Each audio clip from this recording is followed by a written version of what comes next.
నేను పోయినప్పుడు అందరూ ఏడ్చారు. నా కంట్లోంచి ఒక్క చుక్క నీళ్ళు కూడా రాలేదు.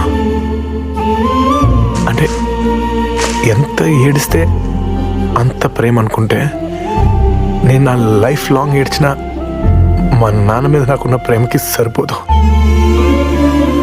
అంటే నాకు అనిపిస్తూ ఉంటుంది, నేనేమన్నా కోల్డ్ హార్టెడ్ పర్సనా? నాకేమైనా ఎమోషన్స్ లేవా? మా నాన్న అంటే నాకు అంత ఇష్టం కదా. అలాంటిది నేను ఆయన గురించి ఇప్పుడు మాట్లాడినా నాకేమనిపించట్లేదు.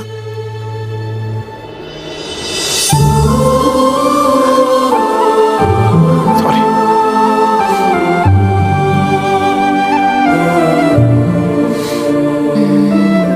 వాళ్ళందరికీ ఆయన లేరు, అందుకే ఏడ్చారు. మీకెప్పుడు మీతోనే ఉన్నారు.